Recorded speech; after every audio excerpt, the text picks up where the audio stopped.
I feel privileged to kick off season 3 of Brave New World with Deepak Chopra, possibly the most famous face of alternative medicine anywhere in the world. He's the man who brought Ayurveda and transcendental meditation to our attention more than 20 years ago and became a household name after appearing on the Oprah Winfrey Show in 1993. Deepak Chopra, welcome to Brave New World.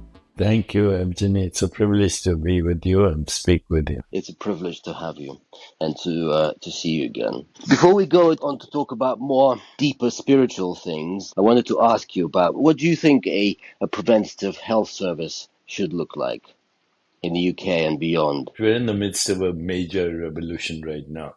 So if we will look at human biology and a deeper understanding of human biology, then our understanding of epigenetics, our understanding of neuroplasticity, and by the way, our understanding of VR and AI are all connected. And we are already in a virtual reality because what we experience as our body and as the physical world is one mode of knowing and experience in consciousness. There are infinite modes of knowing and experience based on the species.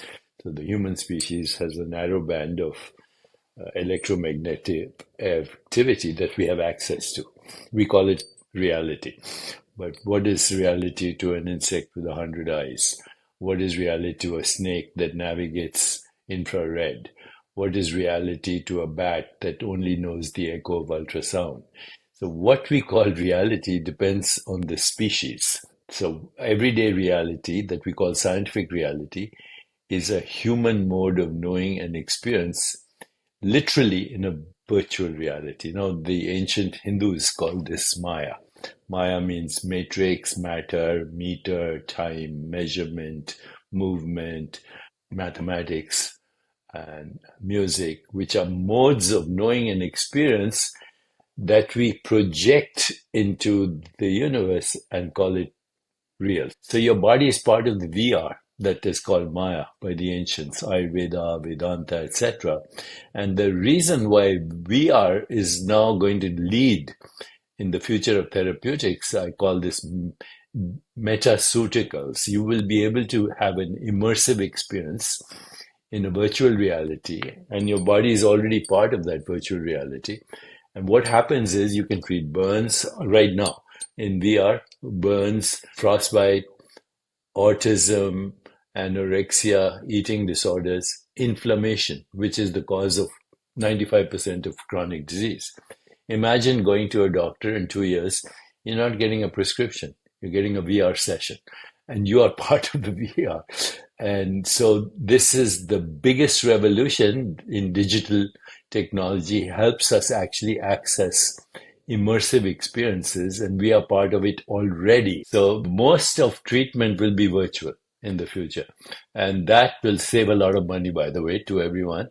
And it will be preventive. And Ayurveda actually knew this because in Ayurveda, it's all about experience. It's not about drugs or anything. You change a person's experience, give them deep rest, sleep, mind-body coordination, emotional resilience, biological rhythms, and monitor sleep-wake cycles, eating, breathing, digestion, metabolism, elimination, sensory experience, thoughts, feelings, emotions, desires.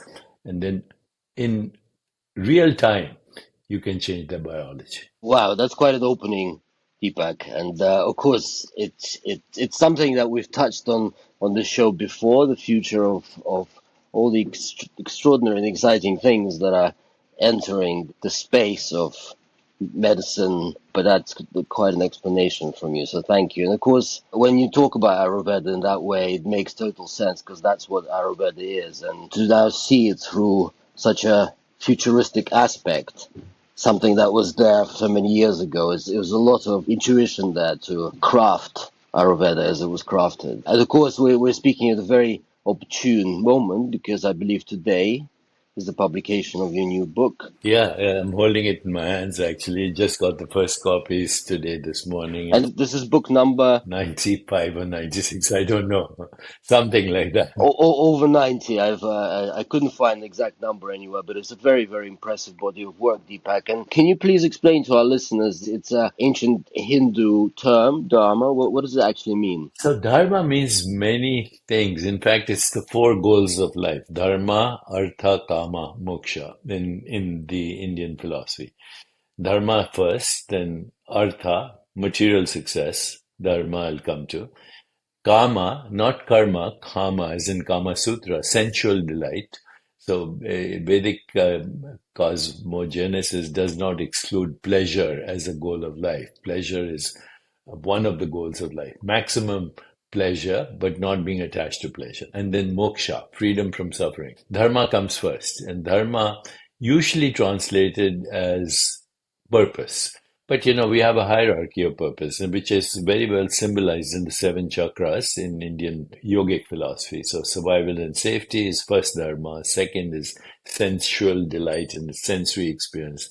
The third is power and transformation. The fourth is love and belongingness. The fifth is creative expression. The sixth is insight, intuition, creativity. And the seventh is transcendence. So, dharma completes all these.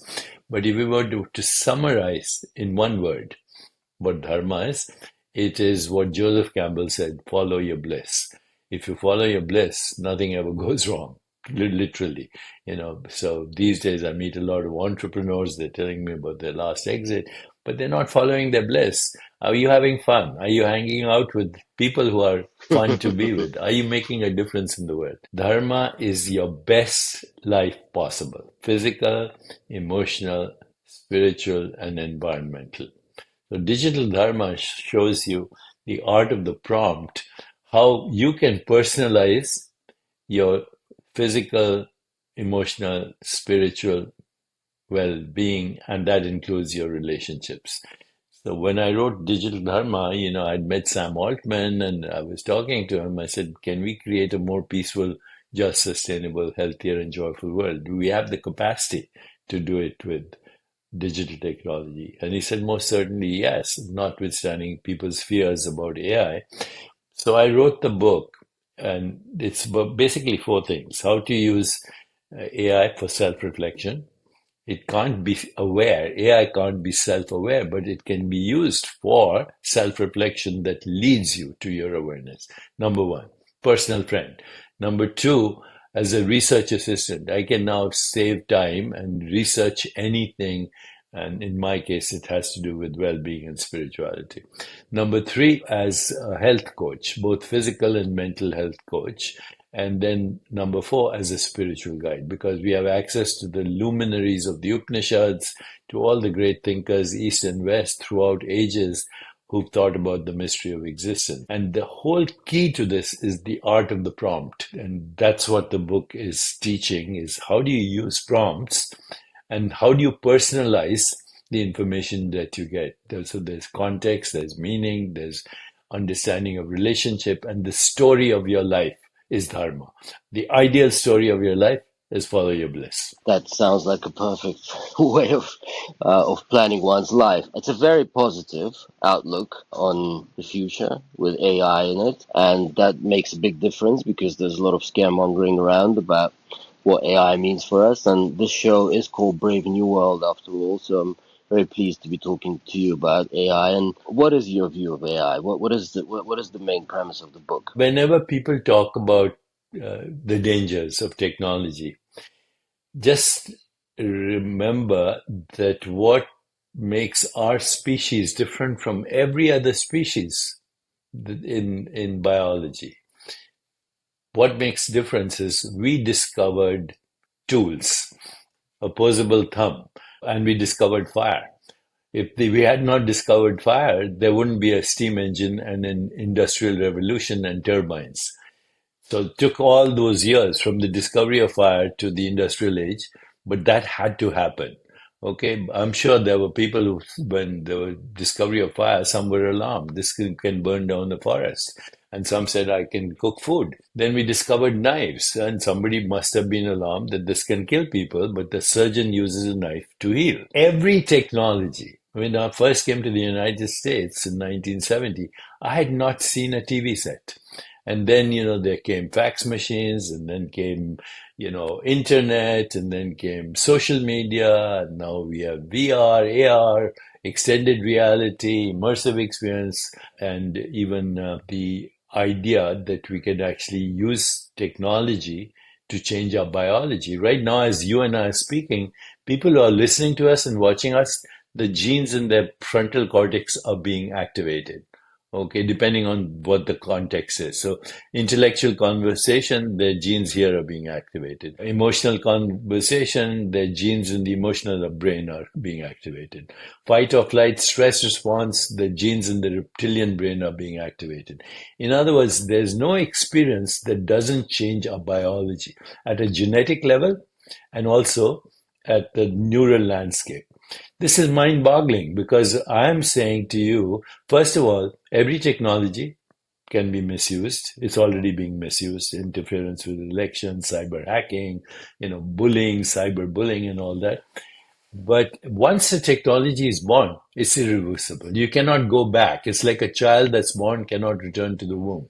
So either we adapt and make the best of technology, or we are doomed for extinction. This is our moment. Let me be devil's advocate here, Deepak. As you said rightly, every technology can be misused. Nuclear technology can be used to create nuclear energy, or it could be create a nuclear bomb. Likewise, tech could be used to enrich, or it could be used to completely confuse. And social media has a lot of negative adverse effects. And I've discussed with Jonathan Haidt at the show what it does to teenagers, girls in particular, rates of self-harm, anxiety, even suicide. If we look at AI as something that does have such extraordinary capacity to change for better or worse, what is it that we need to do to not get the latter? So I want to be totally honest with you and not kind of, hide away from where we are. We are at a crossroads, Evgeny. One road leads to extinction of humanity. Mm-hmm. I'm sure about that. One road leads to extinction of humanity. By the way, I just had a conference called Sages and Scientists, and we had a bunch of luminaries there, but also astrobiologists. And astrobiologists are telling us right now that there are 60 billion habitable planets in the Milky Way galaxy. Habitable planets in the way you and I are experiencing life. But just based on that, 60 billion habitable planets in the Milky Way galaxy. This we know through the James Webb estimates mathematically. But multiply that by 2 trillion galaxies and 700 sextillion stars. Our planet is not even a grain of sand in all the beaches of the universe, where we are having all these issues and problems. So, if actually the human species went extinct, the universe, which is all the beaches of the world, wouldn't notice one grain of sand.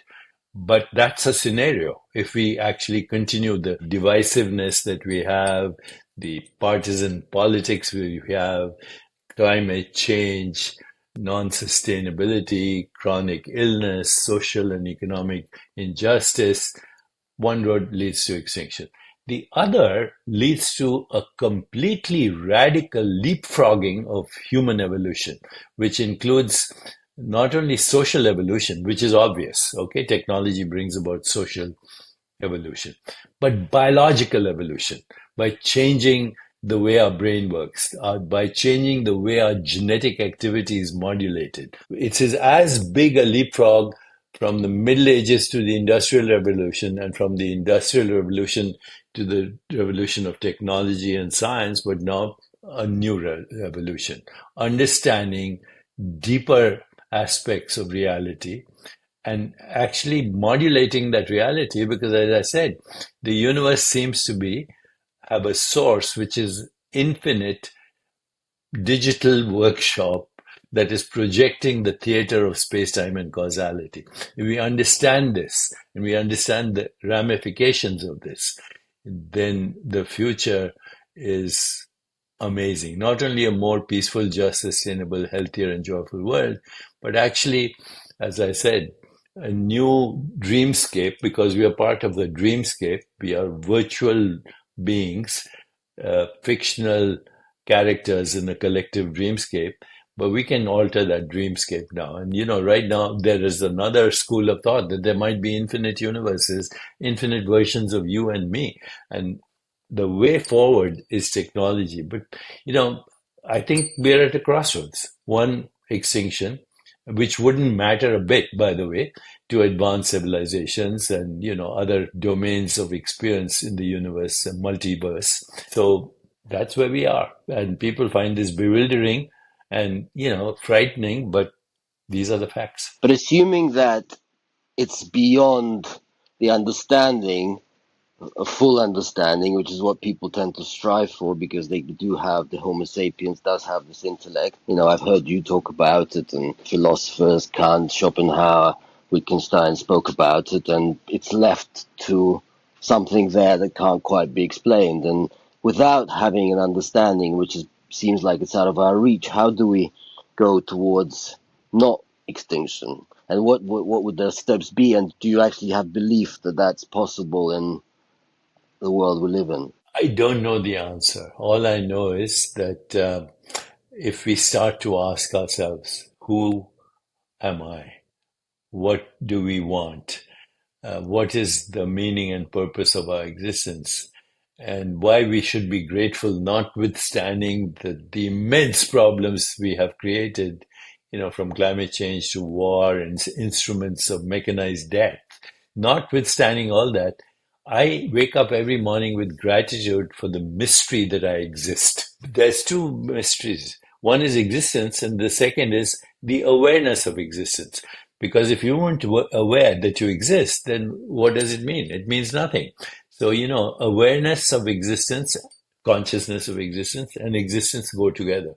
In fact, existence is consciousness and the modes of knowing and experience that we have created since 40,000 years ago when we developed a language for narrative. But soon it turned into money, it turned into Wall Street, it turned into nation states, concepts, now biology and physics and mathematics, all concepts, all concepts. So change your concepts and the world shifts. Yes. Because that which is real is not conceptual. That which is real is infinite and cannot be perceived. I want to come back to that in a minute because it's a big subject. And with everything that's happening in the world, with what's happening in America and the Middle East, in Europe, do you have faith that people can choose the right path? The only faith we need, and we don't need belief. Belief is a cover up for insecurity. If I asked you, do you believe in electricity? So I don't need to. I use it right now.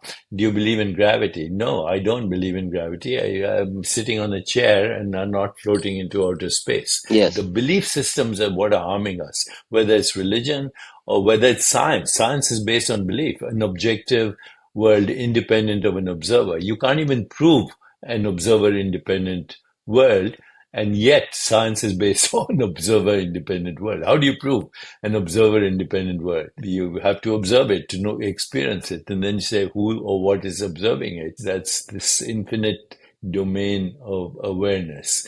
So how do we move in that direction, even if we don't understand the profound scientific insights or the philosophical insights of Wittgenstein and Schopenhauer and all these people?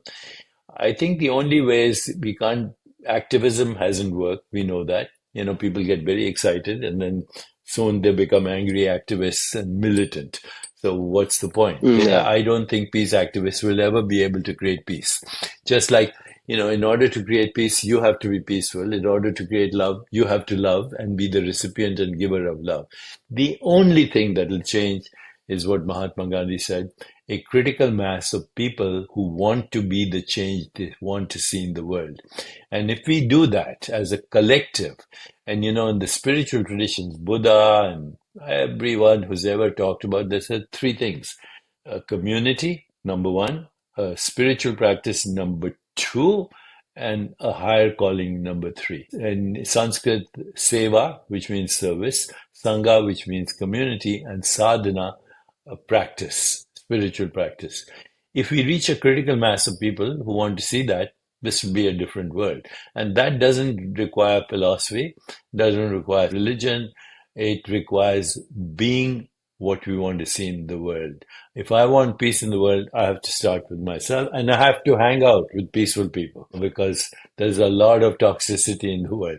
I have to be peaceful. I have to be loving. I have to be kind. I have to be compassionate. I have to have empathy. I have to have equanimity and I have to go beyond the fear of death because death happens to an experience, not to you. Your body is an experience. Your mind is an experience. You're not the experience. You're the source of all experience, which is non-conceptual and imperceivable. But without you, there's no perception or conception. So what would the questions that you ask yourself? What are they again? And what are your answers to them? Who am I? What do I deeply want? Number two. Number three, what is my purpose? And number four, what am I grateful for? I just live those questions every day. You don't need to know the answers.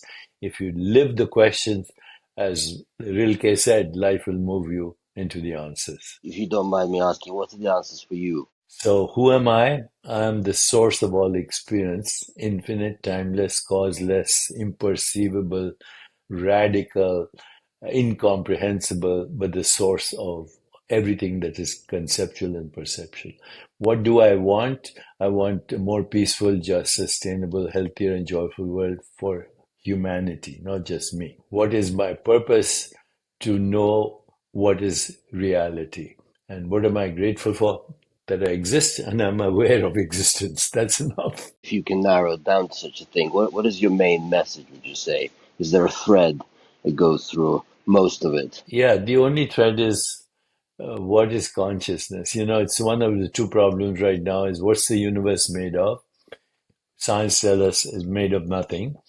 And then the second is what's the biological basis of consciousness? Science doesn't know because asking the wrong question.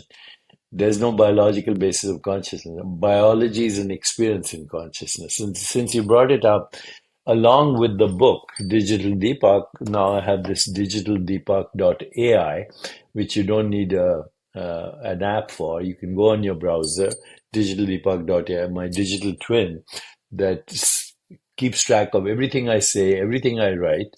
And you can ask me a question right now in Hindi, in English, in Spanish, and in Arabic, and soon in Chinese, anything to do with well-being and spirituality. You'll probably get a better answer than I can give you because I don't remember everything I said. This thing tracks. And then there's something in AI, something called a RAG model, which is retrieval augmentation generation.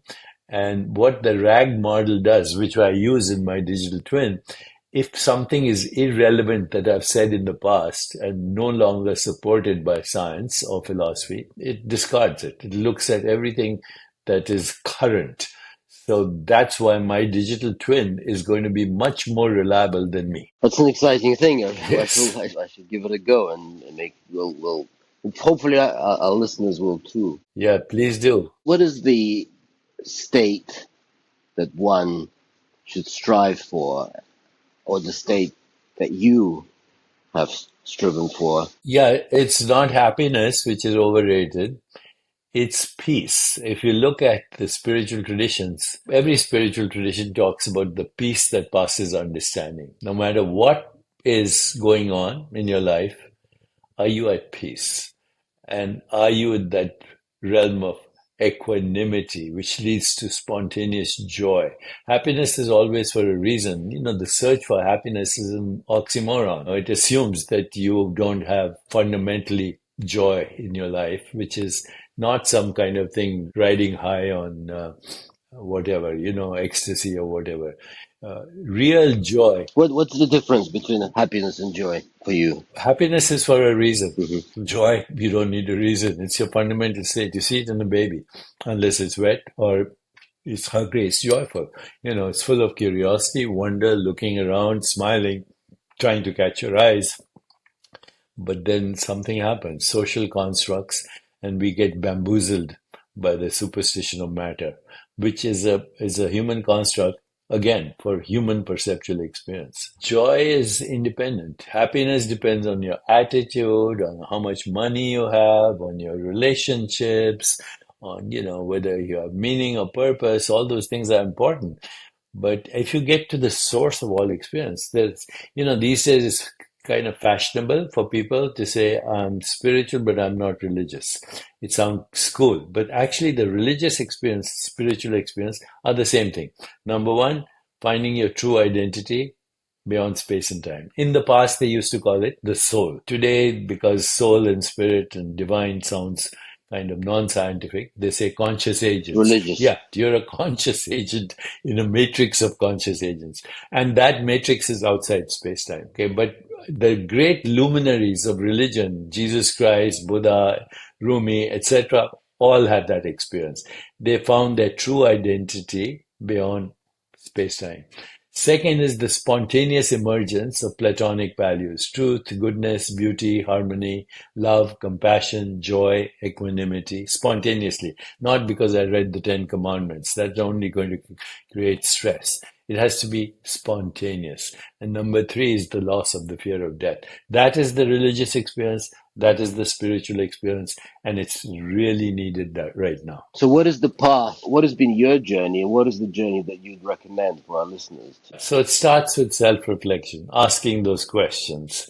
The second is being present in every experience. It's what we call the present moment is already a moment in time. It's based on subject-object split.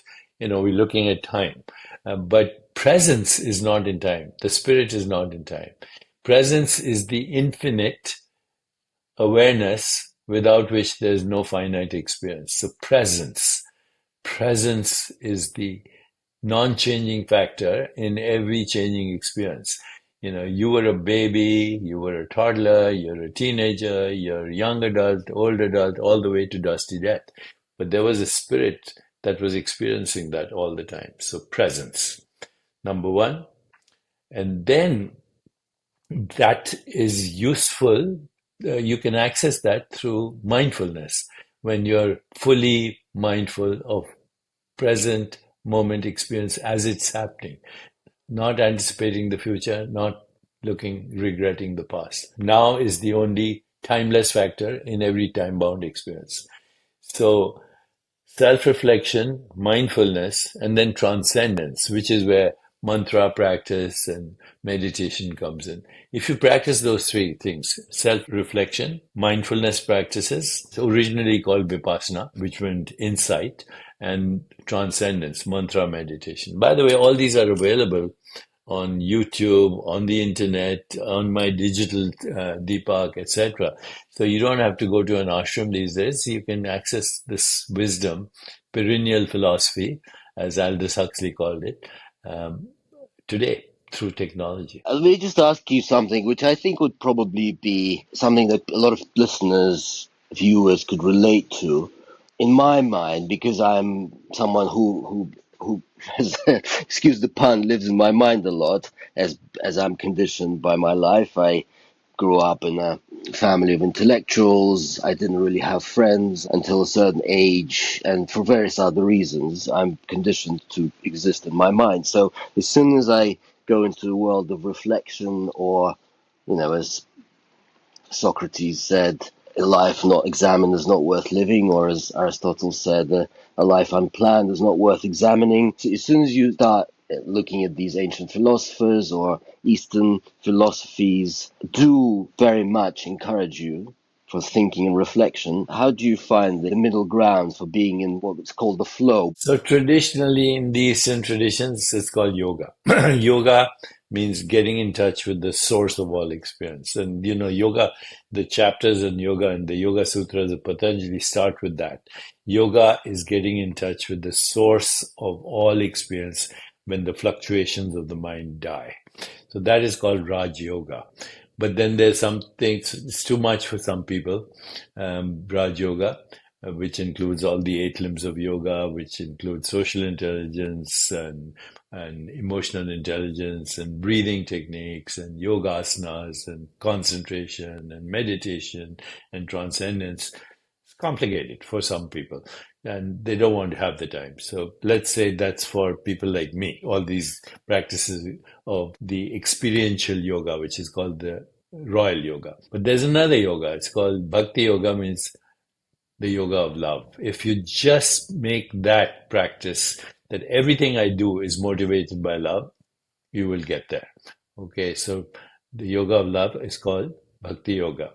Then there's a third yoga, which is called karma yoga. Karma yoga means every action that you do is somehow motivated by the desire to alleviate suffering, whether it's yours or others, because we are entangled. And then finally is the yoga that you probably would relate to, but it's the most perilous.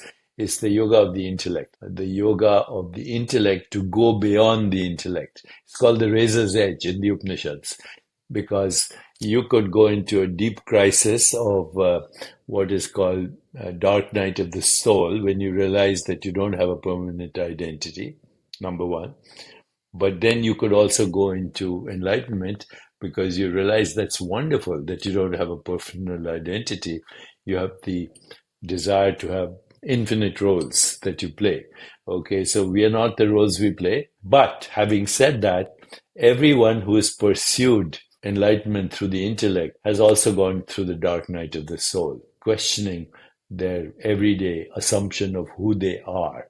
And sometimes that's very existentially can lead to nihilism. That's why the Vedas say the path of the intellect is the razor's edge. You have to be very careful to use the intellect ultimately to get rid of the intellect, because the intellect is based on subject-object split. I'm Deepak, you're Evgeny, I'm here, you're there. When in the deeper reality, there's no subject-object split. That's called the mistake of the intellect. You have to overcome the mistake of the intellect using the intellect. That's tough. So I would say love is the easiest way. Do everything motivated by love. And then it's also joyful. I heard you say somewhere that being fully aware of your mortality is a good way to start being fully aware and fully in tune with the extraordinary thing that your existence is. It's very interesting you asked me this question. This is a book on my desk right now that I read every day, the Tibetan Book of the Dead. Okay, here. This, it's one of the classics. And not only do I read this book every day, I use the techniques to get in touch with my mortality every day, which makes life very magical, because then sooner or later you realize that birth and death are opposites. Life and death are not opposites. Birth and death are opposites. Without birth, there's no death. Without death, there's no birth.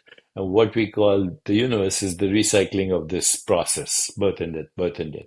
So life is the continuum of birth and death, and not the opposite of death. Being aware of my mortality has now convinced me that death happens to a fictional character in a collective dreamscape. It doesn't happen to you because you're infinite and timeless and spaceless and incomprehensible, but without you, there's neither memory nor imagination. And what we actually call everyday reality is a memory. How do you recognize me, Deepak? Because you remember something that was Deepak, even though the Deepak you saw a year ago is not the Deepak now, physically, emotionally, anyway. Okay, but yet you recognize me. By the time you hear my words, by the way, they're gone. They don't exist. You only recognize my words because you heard them before. So we are living in a world of memory and imagination, not of reality, never of reality. So, you have to realize that even your body is a memory. Your brain is a memory. The earth has a memory. The solar system has a memory. The cosmos has a memory. And we are little blips of memory in a memory bank, which is infinite. And call it the matrix, call it the Akashic field, doesn't matter what you want to call it. call it, as Einstein said, block universe, where we are now inhabiting a very thin sliver of time in timeless reality, the block universe. That is called waking up, and that is what occupies me all the time. You know, the Buddha, when he was on his dying bed, he said, "This lifetime of ours is transient as autumn clouds. To watch the birth and death of beings is like looking at the movements of a dance. A lifetime is like a flash of lightning in the sky, rushing by like a torrent down a steep mountain." So, as he said these words, his disciple Adada said, "Who are you? Are you a prophet? Are you a Messiah? Are you God?" And Buddha said, "No, none of the above." So then who are you? And he said, "I'm awake." Those were his last words. He had woken up from the dream. And you mentioned Wittgenstein. He said the same thing. He said, "Our life is a dream. We are asleep, but once in a while we wake up enough to know that we are dreaming." So question everyday reality till you realize that nothing perceivable or conceptual is real. You are nothing perceivable nor conceivable, but you make it all possible. You, meaning not you as Evgeny. Evgeny is part of the projection in the same way as this cup is part of the projection. They go together. You and this cup and everything else is entangled in a field of infinite possibilities of experience. So you have to go to the source. Yoga. Are you mostly at the source? I think so. These days I am. That's why I feel immense joy, and I'm also totally comfortable with the notion of what people call death. And what has changed, would you say? How have you changed? How do you feel different? I don't identify with my selfie. You know, I think the whole world has sacrificed themselves for their selfies. This body mind is a selfie. I don't identify with it, although it's convenient, you know, and I enjoy cups of coffee and all that. But in the deeper reality, I don't identify with my body or my mind. So just to bring us back to Earth, are you going to vote in the American election? And if so, for who? I am. I just hope that we don't end up with a person who is considered the, leader of the free world, but is emotionally frozen at the age of 7 years. So I just hope we are at a crossroads right there. So I get a lot of flack, by the way, anytime I say anything political. Then afterwards, I regret it. So without naming names, ask yourself, who do I want to help create a better world, more peaceful, more just, more sustainable, more healthy, and more joyful? And then go with your instincts. Go with your instincts. Ask yourself, would I like my children to follow that leader, my grandchildren to follow that leader? Are you optimistic about the humankind generally? For thousands of years, we had luminaries it's a motley group of sages, psychotics, and geniuses.